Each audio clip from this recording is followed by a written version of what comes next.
in our press conference, we relayed that we would likely complete at 6 a.m. this morning the preliminary investigation as to the cause of the fire that led to the conditions you see behind me.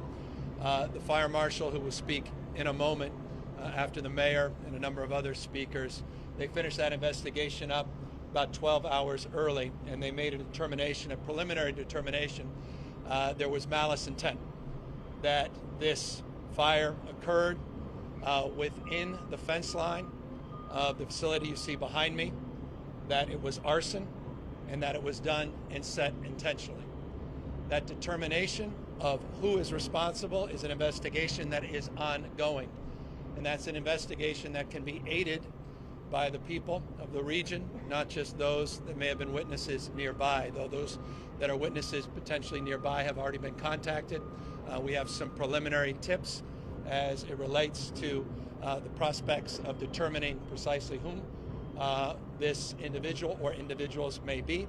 But we encourage the public more broadly to call a confidential line, 1-800-468-4408, 1-800-468-4408. If you have any tips, any information confidentially that can lead to the determination of exactly who is responsible. Arson appears to be the likely ignition for this fire. That ignition was determined with precision by the fire marshal, CAL FIRE, and their teams, and it allowed us to turn this site back over earlier than anticipated to Caltrans to continue the work on the structural analysis.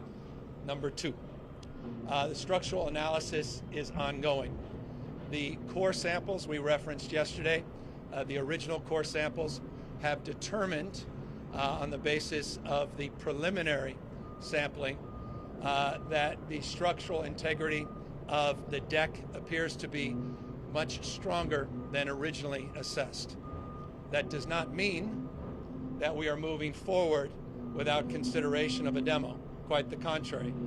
We are assessing additional samples, but the preliminary samples showed more positive results than were originally anticipated, again, for the bridge deck structure. That's the larger bridge deck structure. More specifically on that in a moment, but let me remind you, over 100 columns were damaged, 9 or 10 quite severely.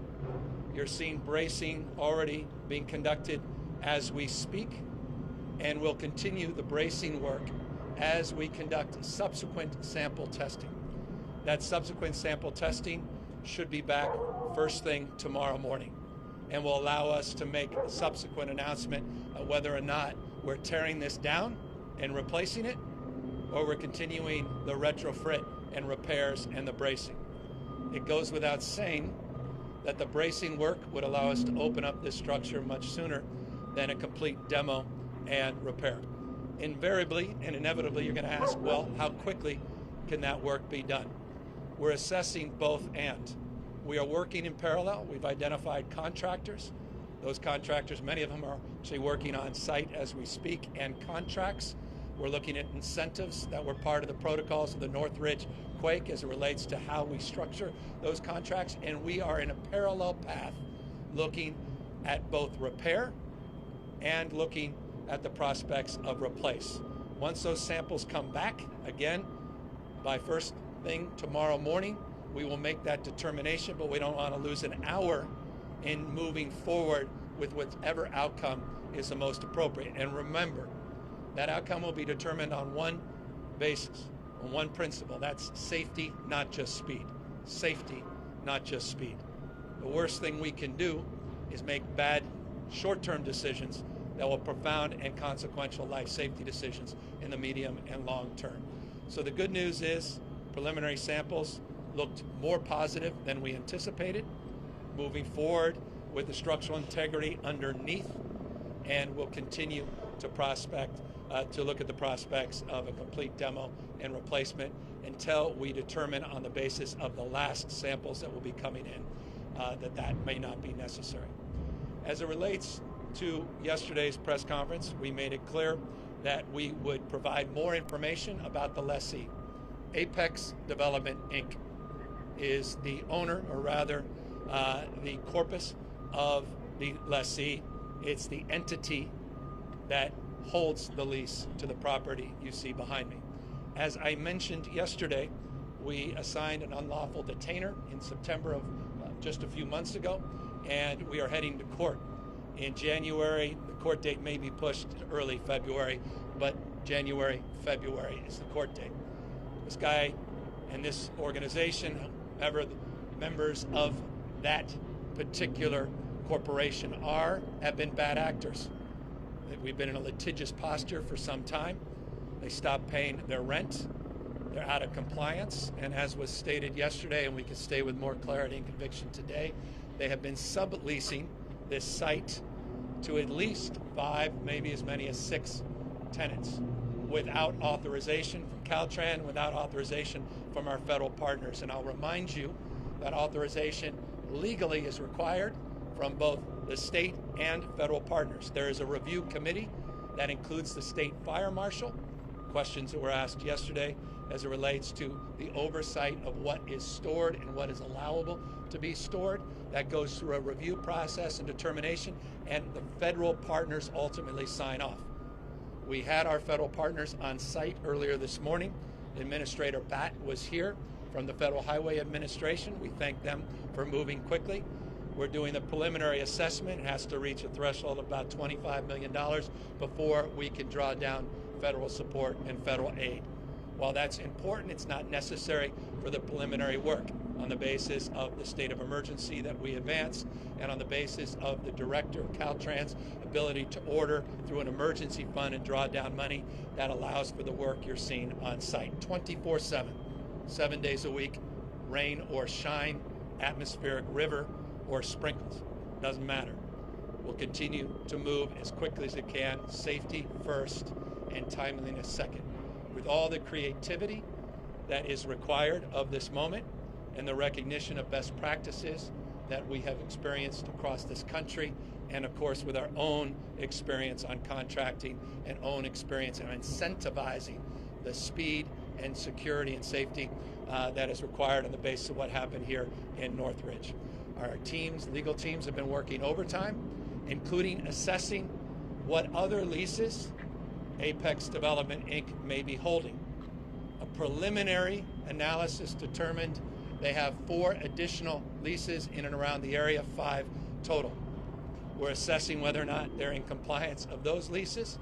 Likely not, on the basis of the issues that we've had for years and years on this site that has led to litigation and unlawful detainer and is moving us into court. It's a Calabasas-based company.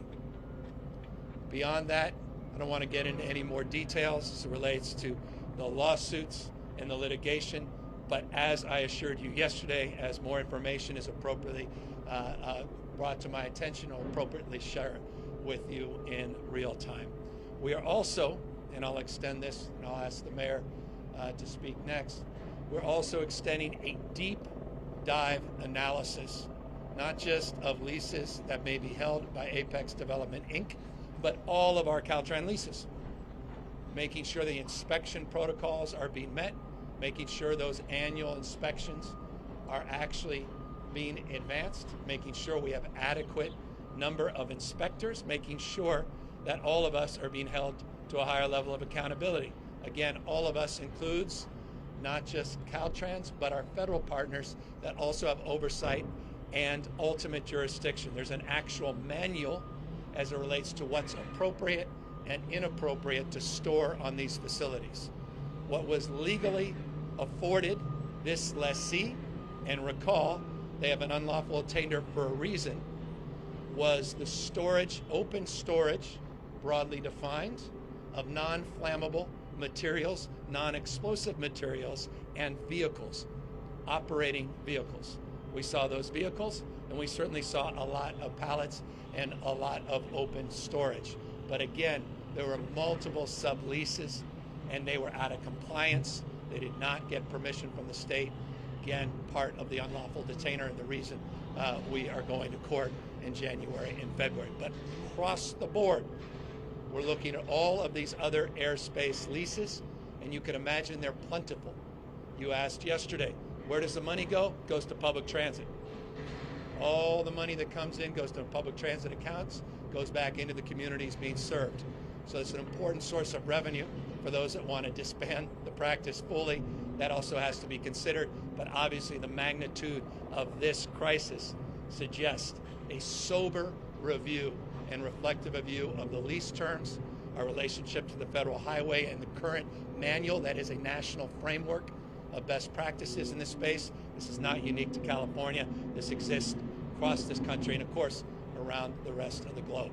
Number 3 or 4, it is important, the mayor will reinforce this, that we continue to do the work to clean up encampments in and around these locations for no other reason than the human toll and the human cost. I'll let the mayor speak more about that. As I said yesterday, and I'll remind you again today, 3 years ago, and you see members of the legislature here, there wasn't $1 that went in from the state of California to support locals in partnership to clean up encampments. Not $1 3 years ago. We did a $50 million pilot program, was oversubscribed, and working in partnership with the legislature, $750 million has been set aside for encampment resolution grants. I referenced yesterday 3,200. I was wrong. 3,200 turns out not to be the number of Caltrans encampments that have been cleaned. It's 3,275. That's not enough. But 231 of them were cleaned up within a 2-mile radius of this site. Again, it's not enough. But the reason we were out here in August of last year, literally right on this site cleaning up, was we recognize this is a hot spot and we have more work to do in that space. We recognize that responsibility and we recognize the clarity of this moment to continue to prioritize, even if this turns out to be arson as it's suggested to be and not an accident associated with any encampment. That does not obviate the concerns around subsequent fires and general issues of life and safety associated with encampments throughout Los Angeles and throughout the state of California. So that's the broad strokes overview. We set up a command center 24/7. We'll be setting up websites for more transparency in this space. In the Q&A, you'll invariably ask me, and I'll be happy to answer timelines. But until then, let me invite up the most important person up here with respect to myself and others, and that's your mayor, who's been doing an outstanding job starting at 6 a.m. this morning as people were waking up to make sure that we're addressing the immediacy of concern, and that's logistics, traffic, and challenges that all Angelenos are facing in real time. With that, it's my honor, our great partner, Mayor Bass. Thank you. Good afternoon, everyone. Let me first and foremost thank the governor. The governor and his team have been with us side by side. We have been joined together through this crisis, and I know and I have full confidence with his leadership and the support of our state legislators who are here, Senator Maria Elena Durazo, Assemblymember Joan Sawyer, and in a minute I'll introduce our supervisor, that we are joined at the hip and we will make sure that we get through this crisis. As Angelenos, we have been through crises before. Just a couple of months ago, we were here preparing for what we thought was going to be a hurricane. What happened was our city came together united. And if any other time we need to be united, it is right now. We need to make sure that as Angelenos, we never ever turn on each other. So I want to reiterate what the governor said. We know that the origin of this is arson. We do not know other information. There is no reason to assume that the origin of this fire or the reason this fire happened was because there were unhoused individuals nearby. I want you to know that we are working urgently to address this crisis. On Saturday, we activated our Emergency Operations Center to coordinate a response. I've been in touch with our federal and, of course, our state partners. I want you to know that the White House, Secretary Buttigieg called immediately. As the governor said, the Federal Highway Administration was here. The administration has made it clear that they are ready to do whatever is necessary to get Los Angeles whole again. We're making sure that Angelenos are informed. Last night, we sent a wireless emergency alert to ensure that all Angelenos would be able to plan ahead and mitigate risk on their commutes. Over 300,000 people travel through this freeway every single day. We've urged Angelenos to stay on the freeways, not get off onto the side streets because the side streets cannot withstand 300,000 people. To pay attention to your apps, whether it's Google Alert or Waze, to pay attention because we are giving that information to those apps. We're also posting on Nextdoor, but to reach communities directly. But you can also visit emergency at emergency.lacity.gov. Losing this stretch of the 10 freeway will take time and money from people's lives and businesses. For commuters, we're still exploring ways to open up faster and more effective routes of communication. We would also encourage people to take Metro. Metro has increased the number of trains and buses available and have alternative routes for you to take. Whether you are talking about traveling to and from work or your child care plans and the flow of goods of commerce, we know that this will disrupt the lives of Angelenos, but we will not settle for anything other than a rebuilding or repairing plan that prioritizes safety and gets our freeways up and running. So we're taking a three-prong approach. Number one, ensuring that we are coordinating a comprehensive plan from the city's traffic center and our emergency operations center to address the traffic impacts of this closure with our local, state, and federal partners.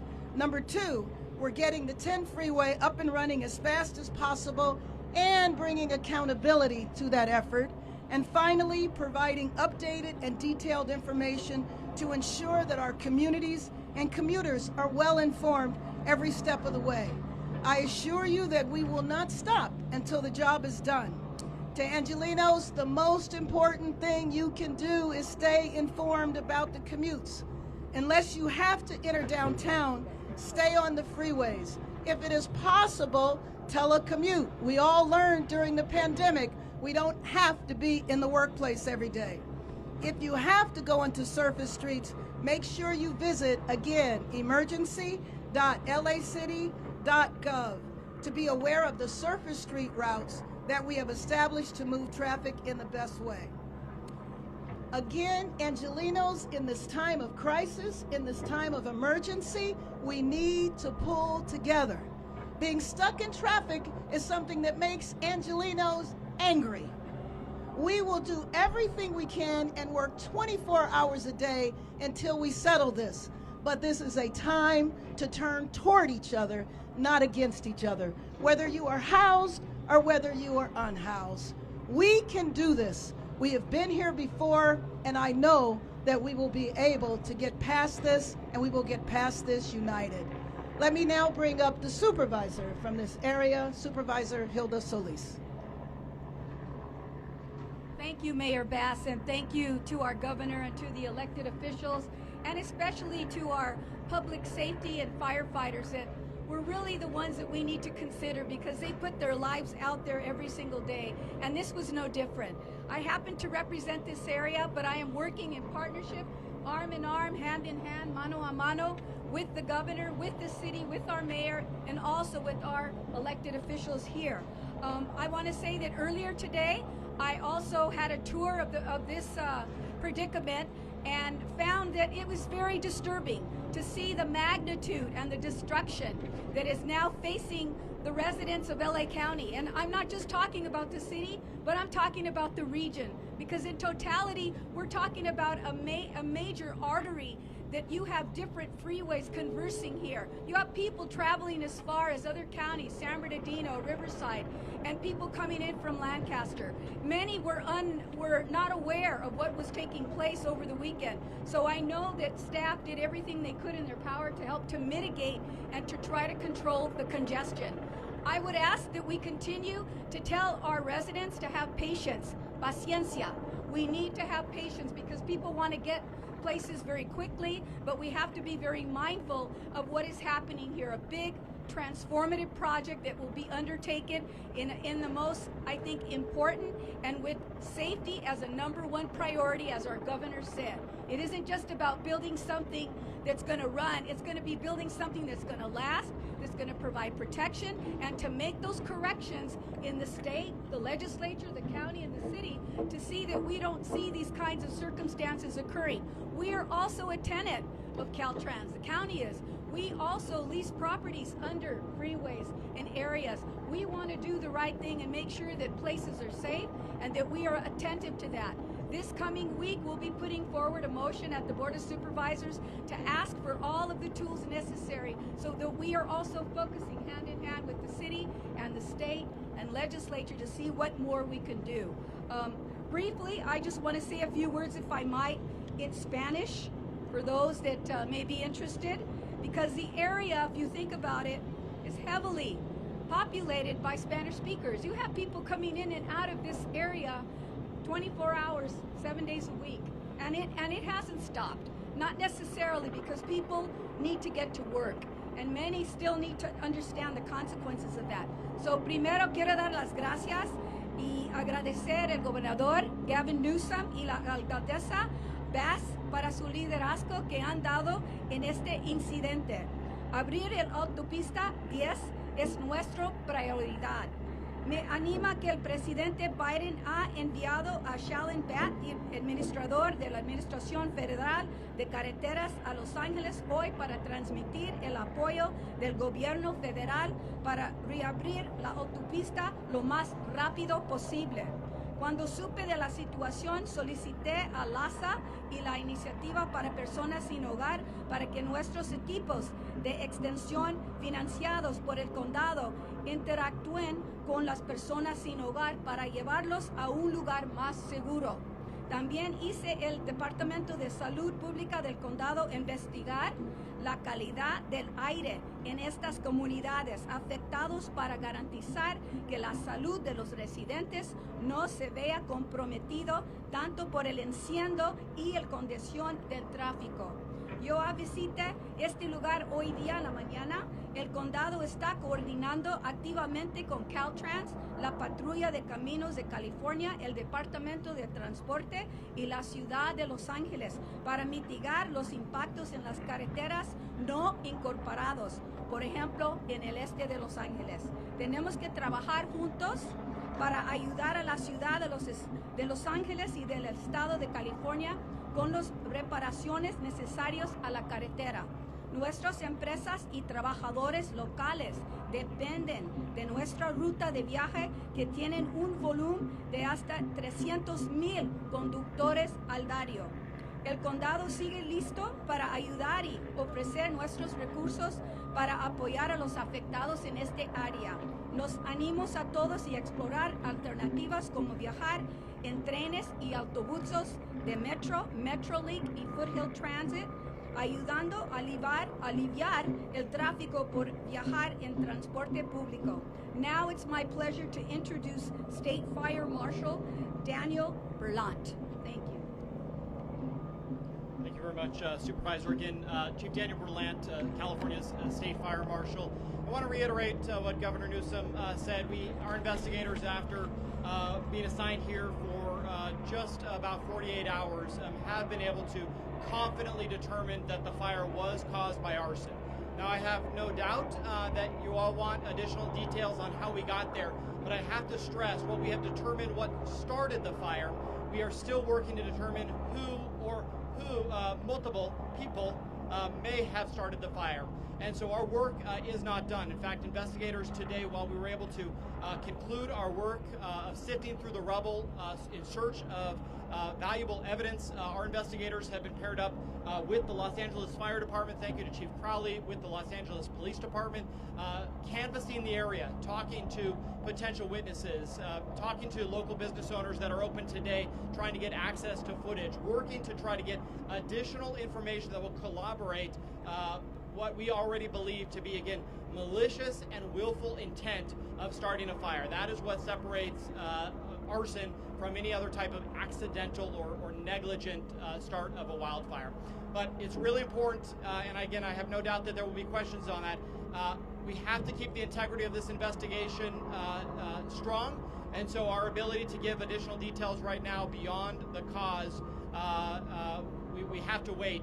But as the governor stressed, we need the public's help. In order for us to track down who may have started this fire, we need valuable information. The governor did a much better job of remembering the arson tip line, so thank you, Governor. The number he said, if anybody has any information, as small as it is, and as maybe meaningless that you think it is, you can stay anonymous, but we need that information. That will help us track down the person or persons who we believe started this fire, and then more importantly, get a conviction in court. Again, I have to stress the work of the Los Angeles Police Department and Fire Department and our arson and bomb investigators will continue, potentially for several more weeks, but that will really, timeline-wise, be dependent on how quickly we get additional information from the public or from witnesses who may have seen or heard any valuable information over the past 48 hours. And then lastly, as the governor said, we have committed as well to assist Caltrans in their assessment of additional lessors underneath our freeways, and we will continue to assist Caltrans as we have now for several years to make sure that those leasing or even subleasing land from the state are held to California's rigorous fire code and building code elements, and so we will continue to participate in that analysis as well.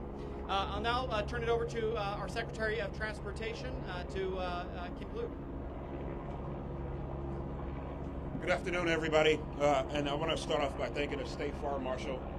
As the governor mentioned, he and his team, they got the work done on this investigation. They got it done 12 hours ahead of schedule. They initially predicted 6 a.m. this morning. They got it done by 6 p.m. last night. So thank you to you and your team for all the hard work. Also want to thank all the elected officials who are present, state and local. Thank you as well for your support. Mayor Bass has been, as the governor mentioned, she's been key in all of this, our partnership. So thank you, Mayor, for all your support. And to Governor Newsom, he's been all over this issue from day one. He stressed to me that this is the #1 priority for the state and for him. So that means no choice for me.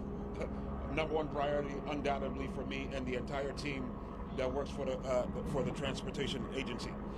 Before I get into some prepared remarks, I just want to share with you a new website that is now online. Fixthe10.ca.gov. Fixthe10.ca.gov. FIXTHE 10 as in number 10.ca.gov. It's where you can go for updates on this project, alternate routes, additional information about everything that's going on related to getting this roadway behind us back open. So, as you heard from the governor, Caltrans is working 24/7. There are 12-hour shifts happening right now to get this roadway repaired or whichever path we go down to determine the engineering impact of this vital structure in Los Angeles that carries nearly 300,000 vehicles every single day. The contractors will be clearing hazardous material. They're doing that as we speak. They'll be doing it as safely as they can, and they're shoring up the deck so that engineers can continue to collect coring samples to give us a clearer determination of the path forward. We've been able to take concrete and rebar samples from the bridge, and engineers are analyzing those samples as we speak to determine the structural integrity of the bridge. They should have more recommendations and possible scenarios and options within the coming days. So you will have more information from us in these briefings on the potential path forward. A lot of that information will be coming directly, potentially from the governor. Please know that we're determining the best course of action for getting this roadway back open as quickly and as safely as possible. As the governor mentioned, we were fortunate to have the administrator of the Federal Highway Administration, Shaylin Bott, present with us this morning to tour the damage on this roadway. He promised support from the financial, environmental, and policy side. And that's wonderful news from our federal partners. Caltrans and the City of Los Angeles are also fortunate to have the full support, as I mentioned, of the governor's office and his team. We also appreciate the partnership of several other state agencies. As I mentioned before, CAL FIRE has been critical to this. The CHP have been very important partners. Captain, thanks for being here right now throughout the day. We've also had the great partnership and support of some of Mayor Bass's teams. The Transportation Department, local Transportation Department, LA DOT, Metro Link, and LA Metro have been key partners in making sure that transit service is online and transit service is increased to help get people around the region. So to everybody, all Angelenos, please continue to use alternate routes.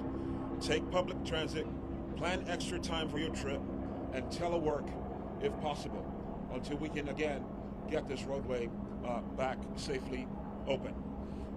With that, I want to jump to Q&As. Anybody here, the governor, the mayor, to take questions, any of us up here.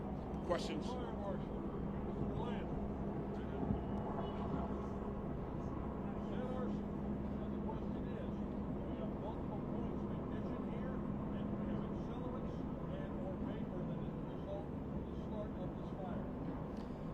While we have identified the point of origin of the fire and the cause of the fire, the additional information that you're asking right now, we need to hold as part of the integrity of the overall investigation. If you have additional, or anybody in the public has additional information, including what you just said, that's the type of information that we need to help us in this case. But at this point, it's too premature for me to comment on that.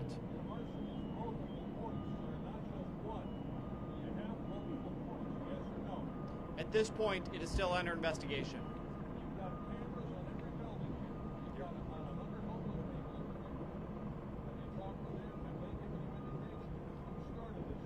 Yeah, so as I mentioned earlier, not only has the team been working to dig through the rubble to look for evidence, but they have been canvassing the neighborhood, talking to witnesses, including those that are unhoused, that are in the approximate area, talking to business owners, asking for footage of this area. And so to your latter part of your question, yes, we have been talking to potential witnesses as well as business owners that might have footage. And anybody who maybe we have not made contact with, who has a business in this area or knows somebody who may have been here during the time of the fire, those are the people that we need the information from to help us in this investigation.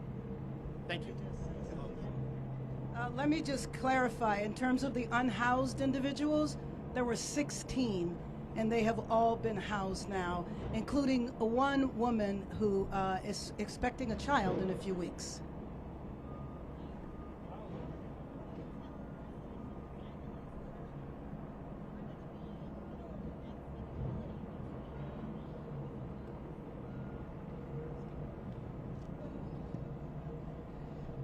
Well, we won't be producing on a daily basis any changes in routes, but one of the number one things I would say is public transportation, because there will be extra trains, extra buses for people to get around. That would be the number one thing I would say. The other thing would be to pay attention to the apps, because the apps will be able to direct you as to how you should navigate the freeways, and we want people to stay on the freeways because, again, especially during the week, might be a little different during the holidays, our streets cannot handle 300,000 cars.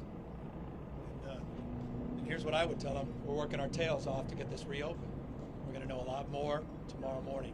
As I said, the preliminary sampling looked positive. That's the preliminary sampling. So it looks, at the moment, a lot like a demo and a complete replacement. That said, we'll know more in the morning. We're working in parallel tracks, so we're not losing an hour, let alone a day, in terms of advancing both scenarios.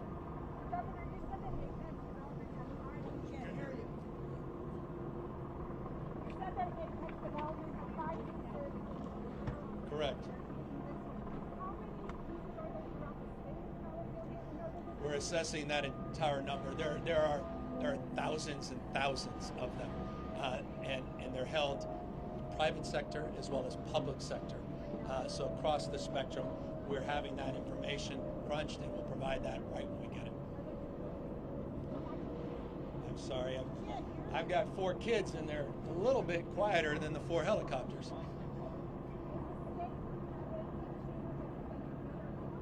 Yes,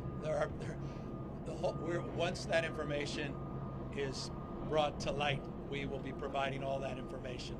We're assessing all of that, all the leases in every Caltrans jurisdiction and division in the state.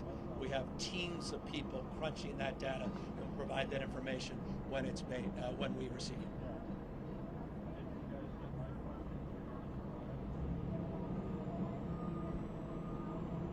Yeah, look, I'm not going to get. We already are in a litigious posture with Apex Development Inc. Have been for some time. There have been lawsuits going back and forth for some time. There was a recent unlawful detainer in September of this year. We're going to court in January. Maybe it's being pushed back to February, early next year. We're looking at all of the other Apex Development Inc. leases. We're looking to see whether they're in violation. We'll provide that to you in real time. We know what we know today in the context of the 5 or 6 subleases that were not approved by the state or the federal government. Thousands and thousands of other leases, not Apex Development Inc., exist all across the state of California. And that protocol in terms of getting you that information is being advanced in terms of that information being collected. And as soon as we have it, I'll make it available to you. Anybody else? Well, what we know is being stored. Just because I don't know if you can hear me. What we know is being stored. Just from what we saw with cars, pallets, fruits and vegetables, determination in real time of other materials through the hazmat teams is being made as we speak as part of this criminal investigation. Now that we know it was arson. All that being assessed and determined in real time. Again, there's no lease that is afforded anyone in the state of California for explosive materials or hazardous materials. That said, they've been out of compliance for some time. That's why we're going to court. We're determining exactly what materials led to this catastrophic event, and that's part of the ongoing investigation, as the fire marshal said, ongoing investigation. And I'll remind you, those that want to assist, that may know anything, large and small, please call that 1-800-468-4408 tip line. It's completely confidential.